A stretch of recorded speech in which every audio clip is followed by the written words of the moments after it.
Lucid Group stock symbol LCID. Is this a stock that's worth buying right now? We've seen the big run back in 2021 with Tesla, and now we've seen a lot of hype with LCID. Is this the time to go buy Lucid stock? Is it the time to buy it? With the stock market, the way it's been behaving of late, or is it time to just take a little bit of risk off the table and become more conservative with our buying? Because let's admit it, LCID, Lucid, it is a very volatile stock. Whether it's a good market or a bad market. If it's in a bad market, it's probably going to be even more volatile, especially to the downside. In a good market, it's still going to be a very volatile stock with a lot of upside potential. But do we treat it as a trade or do we treat it as an investment? We're going to talk about all that in this video. Plus, I'm going to get into the S&P 500 analysis, the market week wrap up as well, all of that. So make sure to like and subscribe to this channel. Make sure to get those notifications as well and click the join button down below so you can get all my stock market research each and every day. Now, about LCID, let's get right to the charts.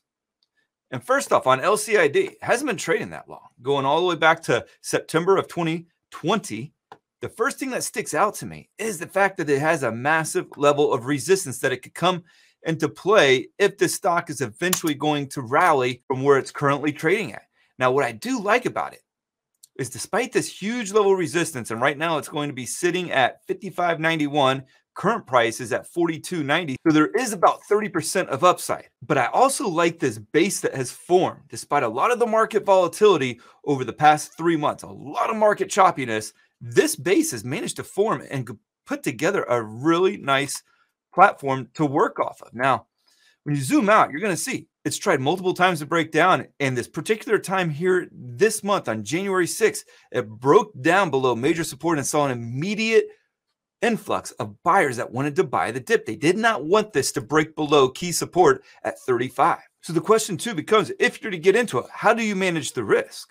Well, you don't go ahead and put the stop loss below the lows from 1.6. In a perfect world, that would be nice. But by doing so, you're putting the stop loss at like below 33.76 from its current price of 42. That gives you about a $9 stop loss. First off, that's huge. That's like a 20% stop loss. But on top of that, you're getting less than a 2-to-1 reward to risk ratio, because if this thing has major resistance at 55, which it looks to have, because we've seen multiple attempts in the past to try it, to break through it, right?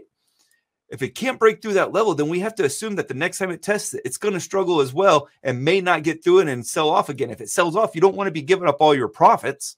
So you got to make sure that you're putting yourself in a position to capture the right amount of reward on this trade. So if it goes up to 55, you want to be at least taking something off the table. If it could break through, that's great. Ride the rest of the position as high as it's willing to go.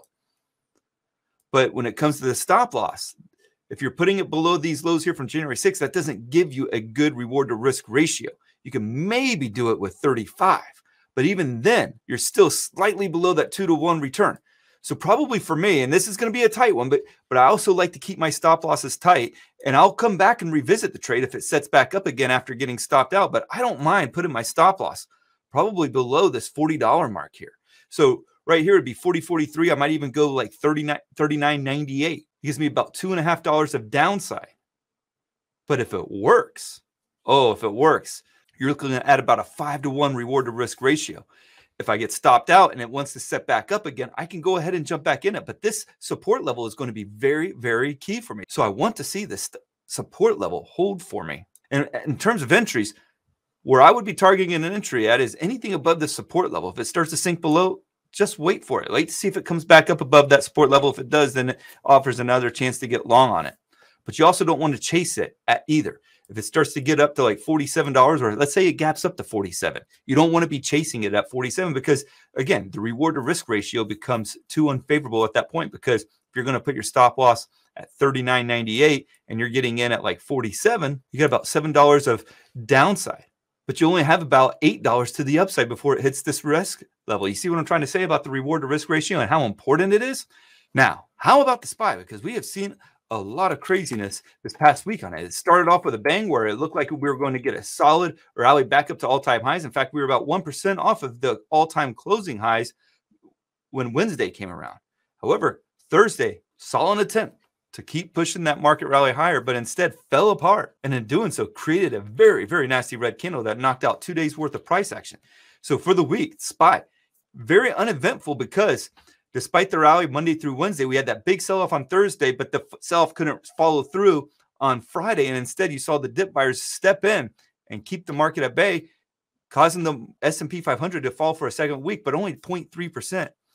On the NASDAQ 100, it actually finished higher by 0.1%. And on the composite, it was down 0.3%. And on Russell 2000, it was down 0.3%. So you see the big trend here? It was very flat, nothing burger kind of a week because the stock simply couldn't sustain a direction to one side or the other. But I don't think the bulls are out of the woods at all just because that they held on to some key support levels. Let's look at it on SPY here. This rising trend line going all the way back to September of 2020 is still intact.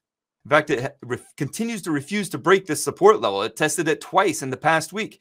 And the more times it does test it in a short period of time, there's a good chance you're going to eventually see that thing break. So if we continue to see another 1 or 2 tests next week, it's only increasing the odds that they break because you're not getting a legitimate solid bounce back to new all-time highs. And when that doesn't happen, the more tests, it creates the greater likelihood that you're going to see that support level break in the short term.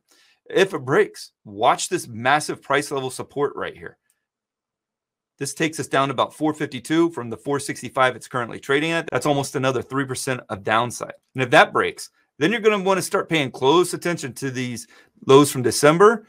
And then after that, it's going to be the lows from October. But that's not even in the here and now right now. We're still trying to figure out, does this market actually turn bearish this week, despite repeated attempts to break the support level to no avail?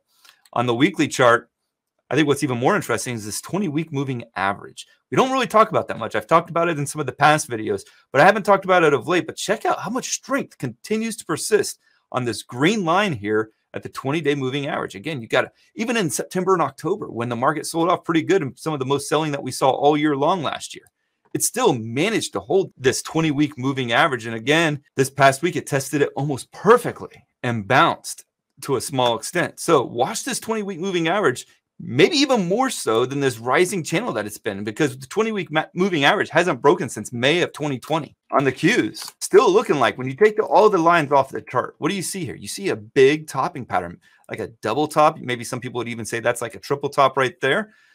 However, it's not breaking down. And you still have this rising trend line that goes all the way back to June of 2020, yet to break.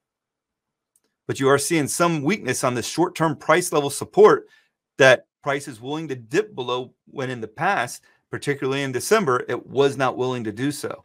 So a break here, and you got a quick challenge is this 200-day moving average. And who would have thought we'd be talking about the 200-day moving average? It's a moving average we haven't even tested since April of 2020, just like a month after the COVID sell-off ended. So with this sideways price action, with this topping pattern, you want to be very concerned about what you're seeing in tech. Now, this past week, what was really interesting, you had the banks report late in the week. There was a bit of a sell-off the last 2 days and the financials. But as a result, what happened? The money flowed back into tech. So financials have been strong for a few weeks now. And as soon as their earnings hit, you saw a profit-taking mentality. But that money didn't just go to the sidelines. That money went right into tech on Friday. Look at the big move in tech.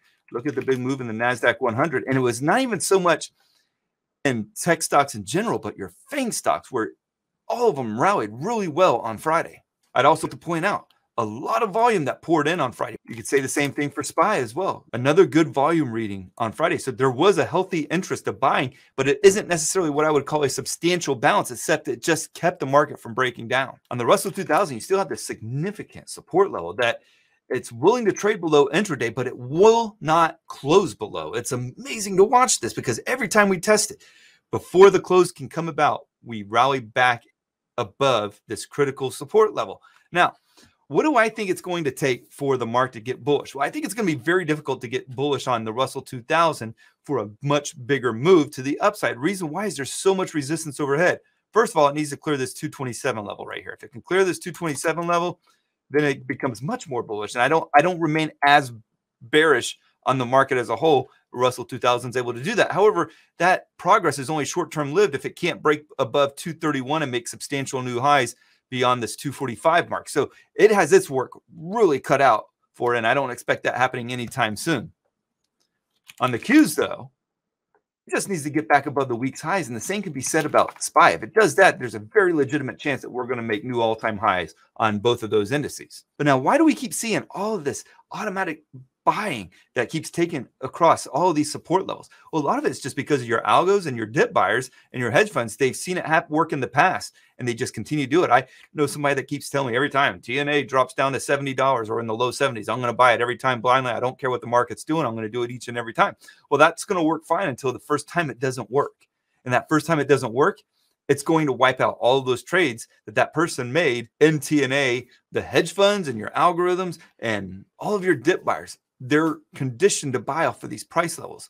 And when the panic selling really kicks in is when those price levels fail to hold up, and their paradigm has to shift from what they've known has worked before to what they don't know what works going forward. You can be bearish. I would say it's okay to be slightly bearish on the market. I'm slightly bearish on the market right now as well, but to be uber bearish or to say, okay, the world's ending tomorrow and the market's going to crash, it's very, very premature. And you have to still keep the door open for the possibility that this market trades back up to all-time highs in the next couple of weeks.